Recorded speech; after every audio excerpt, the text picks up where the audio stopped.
내용을 잘 파악하시면서 한번 읽어보겠습니다. 제가 먼저 읽습니다. 내가 어찌하여 내 형제를 비판하느냐? 어찌하여 내 형제를 업신여기느냐?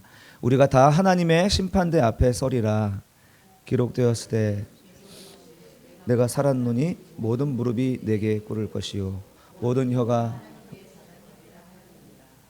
이러므로 우리가 각 사람이 자기 일을 하나님께 직고하리라. 그런즉 우리가 다시는 서로 비판하지 말고 도리어 부딪힐 것이나 거칠 것을 형제 앞에 두지 아니하도록 주의하라. 내가 주 예수 안에서 알고 확신하노니 무엇이든지 스스로 속된 것이 없으되 다만 속되게 여기는 그 사람에게는 속되니라.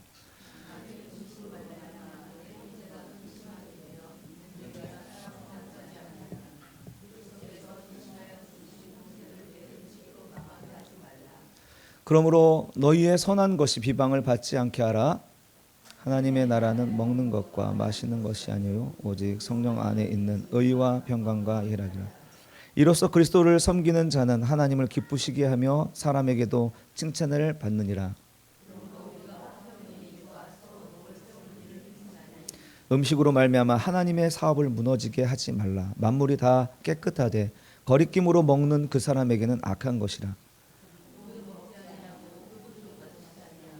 무엇이든지 내 형제로 거리끼게 하는 것을 아니한 아름다우니라. 내게 있는 믿음을 하나님 앞에서 스스로 가지고 있으라. 자기가 옳다는 바로 자기를 정죄하지 아니하는 자는 복이 있도다. 의심하고 먹는 자는 정죄되었나니 이는 믿음을 따라 하지 아니하였거니와 때문이라.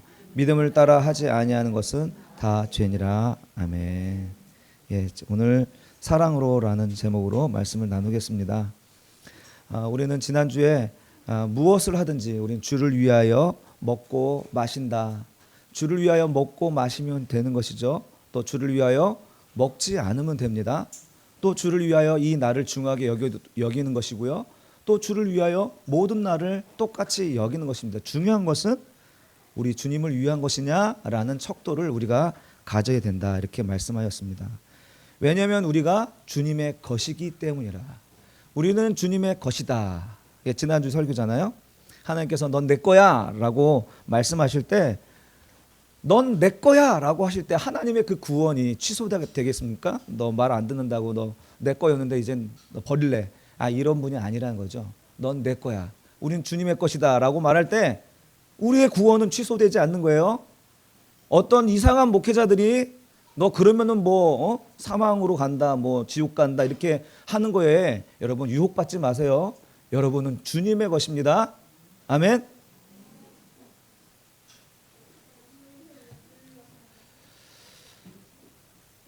넌 내 거야 라고 하는 이것은요, 우리가 쉽게 말해서 넌 내 거지만 어렵게 얘기하면 기독교 교리적으로 얘기하면 작정교리입니다. 작정교리.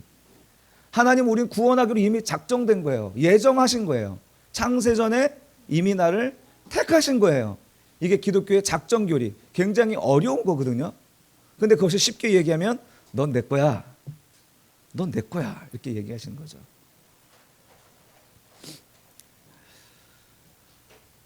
이것을 기억하시고 하나님의 그 작정된 은혜를 오늘 누리시는 여러분이 되시기를 주님의 이름으로 축복합니다. 우리 옆 사람 손을 꼭 잡아주시면서 당신은 죽지 않습니다. 당신은 이미 성공하셨습니다.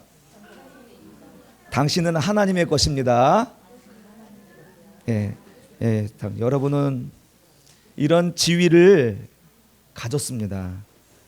이것을 자각하고 산다면, 이것을 정말 내가 믿음으로 산다면 상황에 흔들리겠습니까? 내가 가지고 있는 게 이따만한 게 있는데 쪼잔하게 살겠습니까?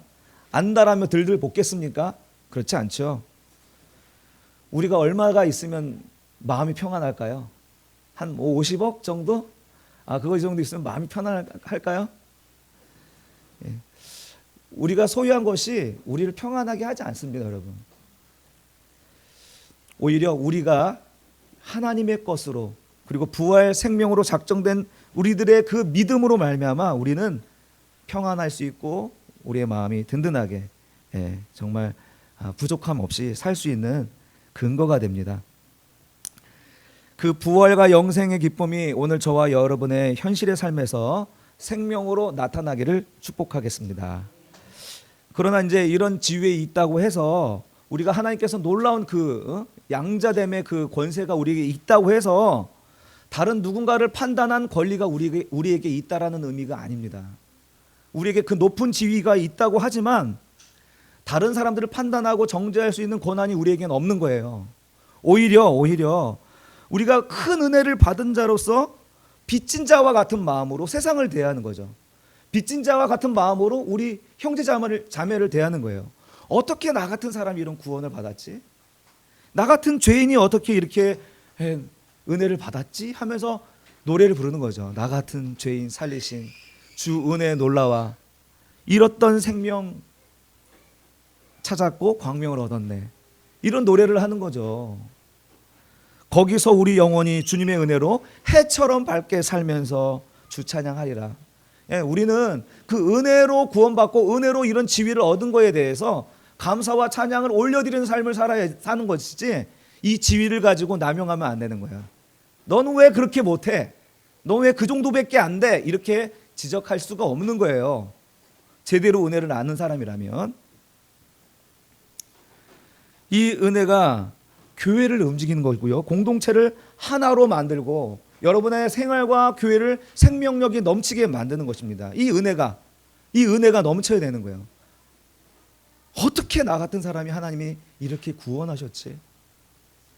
정말 하나님 아니었으면 내 이런 성향이 절대로 바뀌지 않았을 텐데 하나님 나를 어떻게 이렇게 어떤 섭리로 나를 이렇게 바꿔주셨는가. 이 은혜가 늘 있는 사람은요 정말 겸손하게 살 수 있고요 다른 사람들을 풍요롭게 하는 것이죠. 아무리 훌륭한 자동차라도요 엔진이 녹이 슬어서 달라붙으면 그게 좋은 차입니까? 깡통입니까? 깡통이죠. 엔진이 녹슬어서 달라붙었으니까. 우리가 그렇게 보기 좋은 허울에 좋은 교회가 되면 안 되겠습니다. 우리는 은혜가 넘치는 교회가 되었으면 좋겠습니다. 유난리로 치고 은혜의 기름을 퍼 부어서 자그마한 자동차 같지만 볼품 없어 보이지만 잘 굴러가고 많은 사람들을 부욕해 하는 그런 공동체, 그런 교회가 우리가 되었으면 좋겠습니다. 오늘 본문은 이러한 중요한 교훈을 반복합니다. 왜냐하면 우리 안에 이런 죄성이 계속 나와요. 너는 왜 그렇게밖에 안 되지? 이 모든 문제에 대해서 쟤 때문이야. 제가 저런 말 했기 때문에 내가 이런 행동한 거야. 늘 우리는 다른 사람들에게서 원인을 찾잖아요. 비판하고 판단하는 이런 일들이 바로 선악과를 따먹은 인간의 죄성입니다. 그것이 우리 안에 있는 남아있는 죄성입니다. 그래서 사도는요 읽어보시면 아시겠지만 15장까지 계속 이것을 반복해요. 공동체 안에서 공동체의 생명을 죽이고 공동체를 깨뜨리는 것은 결국 자기의였어요. 너는 왜 그 정도밖에 안 될까? 나는 이 정도인데. 음식을 이제 또 하게 됐는데 아유 얘는 맛이 이렇게 없어. 이제는 걱정되는 거예요. 서로 음식을 이제 조금씩 참여하게 되면 너무나 음식들을 다 잘하시는 분들이어서 심지어 우리 아내까지도 위축되잖아요.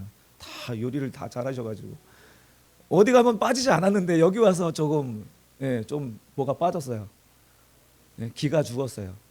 그래서 맛이 없으면 어떡할까 늘 매주일 걱정을 했는데 이제 보겠습니다. 여러분 얼마나 맛있나. 근데 어쨌든 뭐 맛이 있든 없든 정말 이것이 우리 안에 은혜가 넘치며 아무것도 아니잖아요. 그 동기가 감사하고 바쁜 중에 이 음식을 준비했을 이것을 생각하면 그렇죠? 예. 사도는 공동체 안에서 이렇게 깨뜨리는 일이 서로 자기 의가 일어나는 일들이 너무나 많기 때문에 자꾸 반복하는 거예요. 15장까지 반복해요. 저는 연속 설교를 하는 거니까 저도 반복할 거예요. 왜? 이것은 생명을 죽이는 일일 수 있기 때문에 그렇습니다. 사소한 거 교회가 깨지는 게요 큰 문제로 깨지는 게 아니에요. 사소한 거로 깨지더라고요. 제가 아는 목사님 한 달이 건너서 아는 목사님 교회는 한 열심히 목회를 해갖고 한 80명 정도 성도들이 모이는 건강한 교회예요.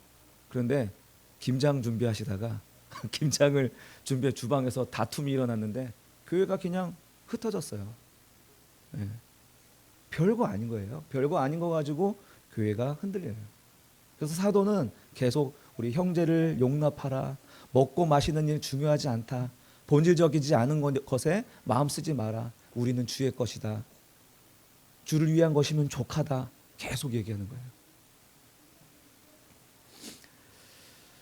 사랑, 오늘 또 반복하는 내용 중에 하나가 더 추가되는 내용은 뭐냐면 바로 비판 대신 뭐라 하라고요? 사랑으로 하라는 것입니다. 업신 여기는 것 대신 사랑으로 하라는 것입니다.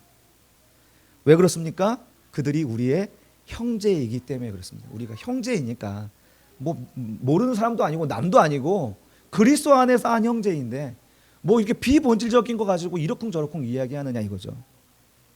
그것을 앞서 3절에서는 사도 바울이 이렇게 얘기했죠. 하나님이 그를 받으셨다. 하나님이 그를 받으셨는데 너가 왜 자꾸 왈가왈부해? 9절에서는 더 강력하게 얘기합니다. 예수님이 그 사람을 위해서 죽으셨어. 예수님이 그 사람을 위해서 죽으셨어. 예수님이 현승이를 위해 죽으셨어. 다시 우리 한번 10절 한번 읽어봅시다. 10절. 내가 어찌하여 내 형제를 비판하느냐? 어찌하여 내 형제를 업신 여기느냐? 우리가 다 하나님의 심판대 앞에 서리라. 예, 우리 형제를 비판하지 말라 이렇게 얘기하죠. 업신 여기지 말라. 예, 오직 판단, 비판이나 어리석게 여기는 것은 내 안에서 이미 판단했다는 거잖아요. 저런 바보 같은, 전 틀렸어 이거잖아요. 그러지 말라는 거. 판단은 누구의 것이라고요? 오직 하나님의 것이라는 것입니다. 어저께 유경 자매께서 또 선악을 알게 하는 나무 자꾸 또 이제 하륜이가 또 질문을 했대요. 그래서 이제 늦은 시간에 또 답을 보내드렸는데 선악을 알게 하는 나무의 열매는 사람이 먹을 열매가 아니에요. 우리 주님께서 드시고 드신 자는 정령 죽으리라 하셨잖아요. 우리 주님이 드시고 죽으셔서 우리의 심판자, 판단자가 되시기 위해 주신 열매인 거예요. 사람이 먹으면 안 되는 거예요. 근데 지금 그 열매를 먹은 사람들이 어때요? 다 자기가 판단자가 되었어요. 하나님의 보시기에 다 좋다라고 하셨는데 이제 자기가 보기에 벗은 몸이 보기가 좋지 않았던 거예요. 네? 이해되십니까 여러분? 선악을 알게 하는 나무의 열매는 사람이 먹을 열매가 아니었습니다. 그런데 사람이 먹으니까 어때요? 내 눈에 보기에 좋지 않은 것들은 마음에 막 거슬리는 거야. 막 그냥 내 눈에 거슬리잖아요. 내 안에 판단했다는 거잖아요. 저 사람의 말이 거슬리고 저 사람의 행동이 거슬리고 하는 일을 보니까 왜 저 정도밖에 못할까? 이게 우리 안에서 일어나는 판단이잖아요. 이게 선악을 알게 하는 나무의 열매 먹은 인류의 저주인 거죠. 우리가 먹을 열매가 아니에요. 그건 주님이 먹을 열매였지. 결국 주님이 그것을 드시고 주님이 우리의 심판자가 되셨습니다. 오직 판단은 주님이 하시는 거예요. 그러니까 구속받은 성도들은 모든 판단을 중지하고 오직 하나님의 판단에 맡기는 것입니다. 내 마음에 맞지 않더라도 판단을 중지해야 돼요. 내 속에서 일어나는 거 어떻게 생각이 판단하는 생각이 일어나는 거 어떻게 막을 수 있습니까? 하지만 입 밖으로 나오지 아니하고 그냥 중지하는 거예요. 판단하지 말고. 그게 가장 나에게 마음이 편한 것입니다.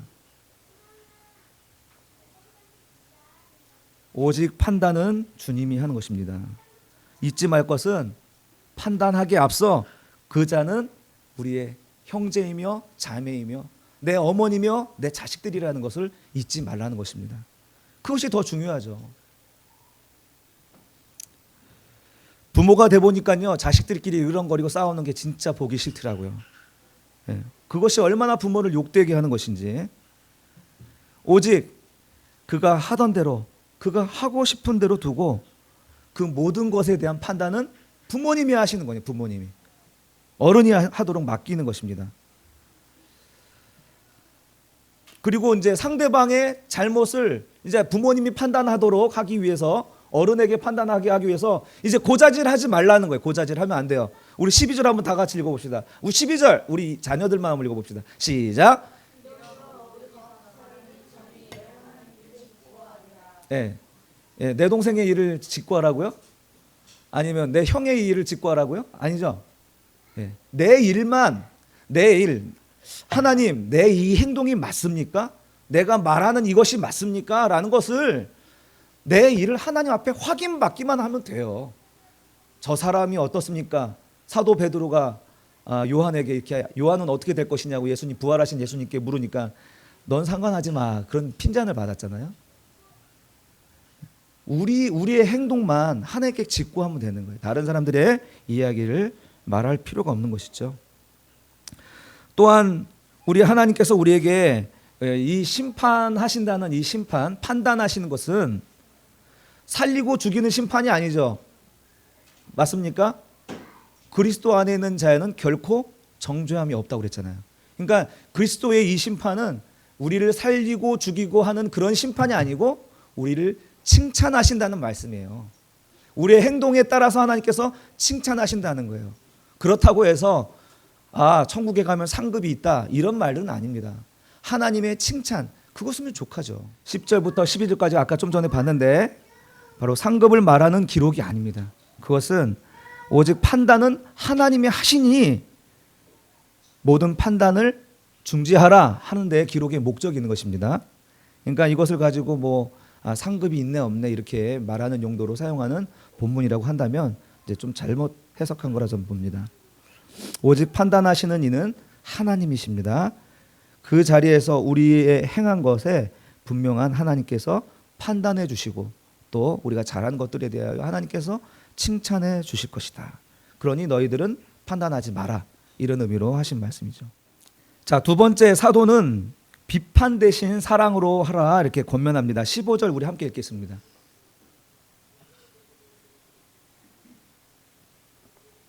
같이 읽겠습니다. 시작. 만일 음식으로 말미암아 내 형제가 근심하게 되면 이는 내가 사랑으로 행하지 아니함이라. 그리스도께서 대신하여 죽으신 형제를 내 음식으로 망하게 하지 말라.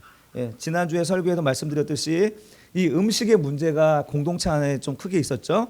우상의 제물, 우상에게 바쳐진 제물인데 시장에 나가면 이것들이 통용되고 팔리는데 시장에서 나가서 사는 음식물이 그 고기가 우상에게 바쳐졌던 고기니까 우상의 제물 먹는 거 아니냐. 그래서 이제 먹지 말자, 먹어도 된다, 막 이런 이제 문제들이 있었죠. 근데 이 음식으로 말미암아 내 형제가 근심하게 되면 이는 내가 사랑으로 행하지 아니한 것이다 이렇게 얘기하는 거예요. 뭐냐면 나는 이것을 먹을 만한 믿음이 있어요. 복음은 이 먹는 것이 아무 꺼리낌이 없는 거잖아요. 하나님께 감사함으로 이 음식을 받으면 버릴 것이 없느니라 이렇게 말합니다. 하나님께서 감사함으로 주신 음식은 버릴 것이 없는 거예요. 그런데 내 마음에 꺼리낌이 있는 율법적으로 살아오던 사람들의 삶의 습관이란 게 있잖아요. 그 습관대로 살아온 사람들은 못 먹어요. 그런데 내가 이거 먹을 수 있는 믿음이 있고 그 자유가 있다고 해서 마음대로 먹는다 하면 그건 뭐라고 합니까? 사랑으로 행하지 않는 거다라고 해요. 사랑으로 행하는 게 아니라고 얘기하는 것입니다. 동일한 내용의 편지가 이제 고린도 교회에 보냈는데요. 고린도전서 8장입니다. 고린도전서 8장. 우상의 제물에 대하여는 우리가 다 지식이 있는 줄을 아나 지식은 뭐라고요? 교만하게 하며 사락은 덕을 세운다. 지식은 우리가 교리가 있고 복음을 가지고 있어요. 먹어도 돼요. 그런 지식이 있는 거예요. 그런 믿음이 있어요. 그런데 그 지식은 사람을 교만하게 하지만 사랑은 덕을 세운다. 더 상위 원리가 뭐라는 겁니까? 그 교리가 아니고 그 지식이 아니고 그 믿음이 아니고 사랑이라는 것입니다.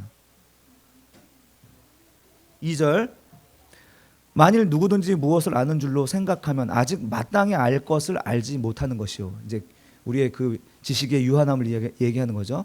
또 누구든지 하나님을 사랑하면 그 사람은 하나님도 알아주시느니라.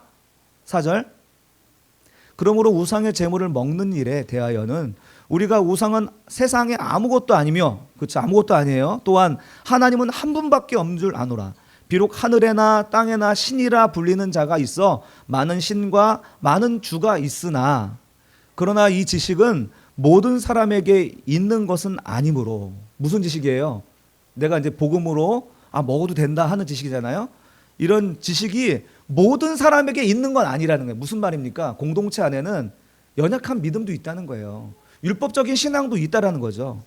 그럼 어떤 이들은 지금까지 우상에 대한 습관이 있어서 우상의 제물로 알고 먹는 거로 그들의 양심이 약하여지고 더러워진다. 이렇게 얘기합니다.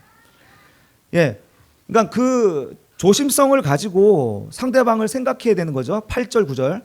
음식은 우리를 하나님 앞에 내세우지 못하나니 우리가 먹지 않는다고 해서 더 못 사는 것도 아니고 먹는다고 해서 더 잘 사는 것도 아니니라. 그런즉 너희의 자유가 믿음이 약한 자들에게 걸려 넘어지게 하는 것이 되지 않도록 조심하라. 예. 여러분, 이 조심성을 사도는 오늘 본문에서 사랑이라고 얘기하는 거예요. 사랑으로 행하는 것이다. 그러니까 우리는 조심성으로 행해야 될 의무가 있는 거예요. 믿음 있는 사람들은 그 자유를 가지고 내 마음대로 하는 게 아니라 연약한 자들, 그 지식이 없는 자들이 있기 때문에 그 사람들을 위하여 나의 조심성을 발휘해야 된다라고 얘기하는 것입니다. 10절. 지식이 있는 내가 우상의 집에 앉아 먹는 것을 누구든지 보면, 이거 이제 먹어도 되니까 우상의 집에 앉아 그것을 먹어요. 먹을 수 있죠. 아무것도 아니니까. 오직 하나님만 한 분이니까. 근데 누구든지 보면 그 믿음이 약한 자들의 양심이 담력을 얻어 우상의 재물을 먹게 되지 않겠느냐. 자, 이게 무슨 말이냐면, 여러분, 이 믿음, 그러니까 지금 어떤 이 믿음이 약한 자가 자기 양심이 담력을 얻었어요. 그 먹는 모습을 보고. 그러면 이 사람이 그 담력을 얻는 그 담력이 믿음이겠습니까?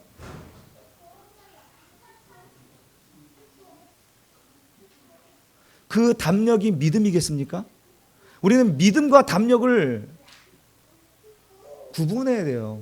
그러니까 믿음이 있는 자가 자기 자유대로 하면 안 되는 것은 믿음이 연약한 자들이 보고 그 지식이 없는 상태에서, 믿음이 없는 상태에서 그것을 따라할 수 있다는 거예요. 따라할 수 있기 때문에 덕을 세우기 위하여 안 하는 것입니다.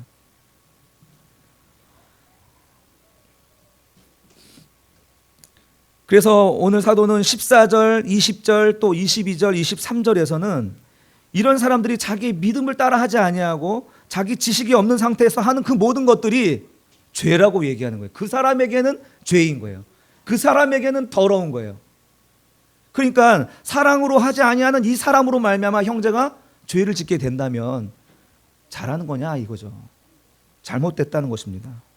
그래서 사도가 결론적으로 11절에서 이렇게 결론 내리죠. 다음 거. 그러면 내 지식으로 그 믿음이 약한 자가 멸망하나니 그는 그리스도께서 위하여 죽으신 형제라. 이같이 너희가 형제에게 죄를 지어 그 약한 양심을 상하게 하는 것이 곧 그리스도에게 죄를 짓는 것이니라. 그러므로 만일 음식이 내 형제를 실족하게 한다면 나는 영원히 고기를 먹지 아니하여 내 형제를 실족하지 않게 하리라. 사도의 다짐입니다. 나는 영원히 먹지 않겠다 하는 이 다짐이 바로 사랑으로 하는 것입니다. 이게 비단 고기만 해당되겠습니까? 세상의 것에 대한 것도 모두 다 해당되지 않겠습니까? 우리는 좀 더 높은 윤리를 가질 필요가 있어요. 그래서 다시 우리가 율법적인 생활에서 복음으로 들어갔다가 다시 율법으로 들어갈 필요가 있는 게 뭐냐면, 우리는 좀 더 연약한 자들을 위해서 좀 더 높은 윤리 의식을 가지고 살아갈 필요가 있는 것입니다. 좀 더 높은 종교성을 가지고 살아갈 필요가 있는 거예요. 왜? 믿음이 약한 자들이 있기 때문에 그렇습니다. 이 말씀을 준비하면서 저는 생각나는 지체가 생각나는 사람이 있었습니다. 우리 안에 너무 율법적인 한 지체가 있어서 마음이 답답해서 그를 우리 공동체 안에 끌어들이지 못했던 이 지체가 생각이 났습니다. 많이 속상했고 또 많이 회개가 되더라고요. 율법적인 사람이 있을 수 있고요, 자유한 사람이 있을 수 있더라고요. 우린 율법이 신앙의 종은 줄 알았는데 그게 아니라 오히려 믿음이 약한 거더라고요. 그 약한 자를 불쌍히 여기는 마음으로 바라봤어야 되는데 그러지 못했다는 생각에 많이 회개하게 되더라고요.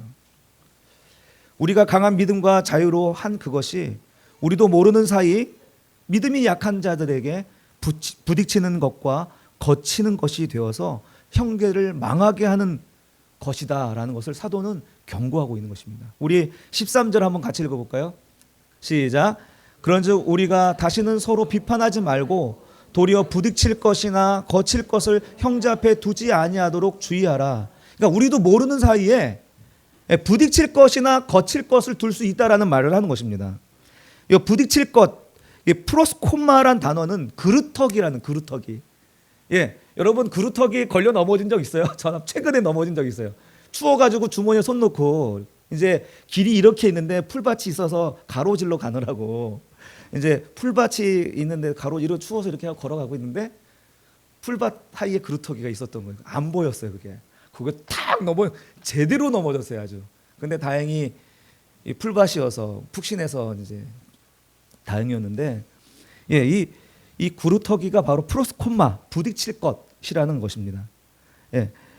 이것을 상징적으로 어떻게 이야기하냐면 배신의 기회로 얘기하는, 배신의 기회.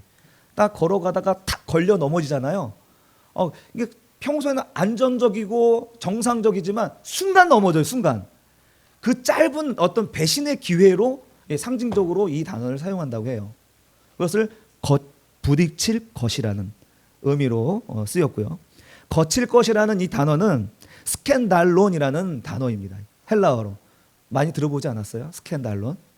스캔들. 스캔들이라는 단어가 이 단어에서 파생되었습니다. 그러니까 유혹으로 인해서 우리가 올매에 걸려 넘어진다는 그런 의미의 단어입니다. 우리가 언제 배신의 기회를 주었습니까? 우리 형제들이 가는 길에 어떻게 배신의 기회를 주었습니까? 우리가 언제 그 사람들을 죄짓도록 유혹한 적 있습니까? 그런 적 없어요. 그런데 우리가 사랑으로 하지 않을 때, 정말 조심성 있게 관심 있게 배려하는 마음으로 하지 않을 때 우리도 모르는 사이에 배신의 기회를 제공하는 거예요. 그러면 마음대로 해도 되네 하면서 우상의 재물을 먹고 그런 믿음의 지식이 없으면서 따라하게 되는 배신의 기회와 유혹을 우리가 제시하는 꼴이 되는 거죠. 그래서 조심하라라고 말하는 것입니다. 우리의 믿음도 중요하고 소망도 중요하지만 정말 그래서 사랑이 중요한 것 같습니다. 사랑으로 하지 않으면 아무것도 아닌 거예요. 그러니까 우리 고린도전서 13장 사랑장이잖아요. 사랑장이라 불리는 이 글을 읽고 한마디로 이 사랑의 덕목이 무엇이냐라고 말하면 희생 아닙니까? 포기 아닙니까? 산을 옮길 만한 믿음이 있고 예언하는 능력이 있어도 교회와 지체를 위해서라면 때로는 이것을 포기해야 되는 거라고 얘기하는 게 사랑장 아닙니까? 사랑이야말로 포기하는 것 같고 손해보는 것 같지만 그것이야말로 더 큰 능력이며 더 큰 상위 원리라는 것을 사도 바울은 이렇게 얘기하는 것이죠.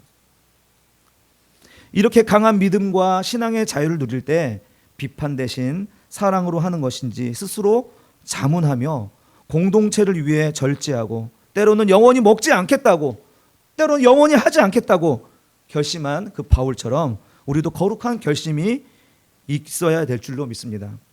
함께 성장하고 함께 세워지는 율법주의나 복음주의나 할 것 없이 모두 포용할 수 있는 그런 신앙 공동체가 바로 우리 새바람교회 공동체가 되어지기를 간절히 축원합니다. 그런데 마지막으로요, 문제는 우리가 어떻게 우리의 형제들에게 또 가족과 교회 안에서 항상 우리가 사랑을 할 수 있느냐 하는 것입니다. 쉽지 않은 일이죠. 그러나 그것을 가능케 하는 것은 그리스도 예수 안에 있을 때 가능하다라는 것입니다. 그리스도 안에 있는 지식이 그것을 가능하게 한다는 것입니다. 14절, 내가 주 예수 안에서 알고 확신하는 걸 가지고 지금 사도 바울은 이렇게 진술하는 거예요. 예수 안에 있는 지식의 지배를 받고 있는 것입니다. 자기 자신의 지식과 경험이 아니라 예수 그리스도 안에 있는 그 지식의 지배를 받아서 오늘 이 교훈을 우리에게 하는 것입니다. 이 지식을 통해서만 우리가 참된 사랑의 언어와 행동으로 형제들을 대할 수 있기 때문입니다. 사도 바울의 경우를 한번 볼까요? 그가 예수를 영접하기 전에, 거듭나기 전의 모습을 한번 보겠습니다. 사도행전 26장 8절에서 12절 말씀. 지금 베스도 앞에서 지금 자기 자신의 이야기를 하는 거예요. 예수 믿기 전에 난 이랬는데 예수 믿고 나서 이렇게 되었다라고 이제 그 간증하고 변호하는 장면입니다. 당신들은 하나님이 죽은 사람을 살리심을 어찌하여 못 믿을 것으로 여깁니까? 나도 나사렛 예수의 이름을 대적하여 많은 일을 행하여야 될 줄로 스스로 생각하고. 10절, 예루살렘에서 이런 일을 행하여 대제사장들에게 거서 권한을 받아 가지고 많은 성도를 옥에 가두고 또 죽일 때에 내가 찬성 투표를 하였고 또 모든 회당에서 여러 번 형벌을 하여 강제로 모독하는 말을 하게 하고 그들에 대하여 심히 격분하여 외국 성에까지 가서 박해하였고 그 일로 대제사장들의 권한과 위임을 받고 다메섹으로 갔나이다. 지금 사도 바울의 이야기잖아요. 자기가 예수 믿기 전에 어떤 사람이었는지 다시 앞으로 한번 돌려주세요. 9절. 나도 나사렛 예수의 이름을 대적하여 많은 일을 행하여야 될 줄 스스로 생각했다는 것입니다. 그러니까 과거에 그는 자기 스스로 자기 소견에 옳은 대로 자기 지식을 따라서 목숨 걸고 자기 인생을 바쳐서 열심히 성도들을 핍박했고요. 그 일을 위하여 저 외국에까지 그것 때문에 갔다는 거예요. 다메섹까지요. 이것은 항상 거듭나지 못한 사람이 이르게 되는 결론입니다. 스스로 생각하는 거, 스스로 자기 소견에 옳은 대로.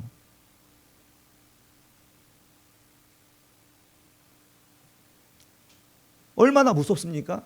자기 소견에 옳은 대로 했는데 이 사람을 죽이는 일에 매우 담대했어요. 그러나 이제 사도는 더 이상 그런 사고방식으로 살지 않습니다. 그런 사고방식으로 살 수가 없습니다. 왜? 이제 그에게 새로운 사고의 틀이 생겼기 때문에 그렇습니다. 바로 그리스도 안이라는 이 틀, 예수 그리스도 안에서 그는 언제나 생각하고 사고하였습니다. 예수 그리스도의 사고 체계 속에서 지배를 받고 통제를 받았다는 것입니다. 오직 우리에게 생명을 주시려고 그 모든 것을 희생하신 예수 그리스도의 관점에서 바라보기에 우리는 형제들을, 우리 지체들을 사랑으로 할 수 있는 것입니다. 사랑하는 성도 여러분, 예수 그리스도 안에서 생각할 수 있는 우리 세바람 교회가 되기를 바랍니다. 하나님 말씀에 늘 가까이 하시고 그 말씀을 들으면서 하나님이 원하시는 것이 무엇인지, 주님을 위한 것인지 이런 생각을 할 때 우리 공동체 안에 은혜를 지속적으로 공급할 수 있는 원천이 될 줄로 믿습니다. 우리 16, 17절 다 같이 읽을까요? 시작. 그러므로 너희의 선한 것이 비방을 받지 않게 하라. 하나님의 나라는 먹는 것과 마시는 것이 아니요 오직 성령 안에 있는 의와 평강과 희락이라. 아멘. 이런 의와 평강과 희락이 넘치는 우리 세바람 공동체가 되어지기를 주님의 이름으로 축복합니다. 기도하겠습니다.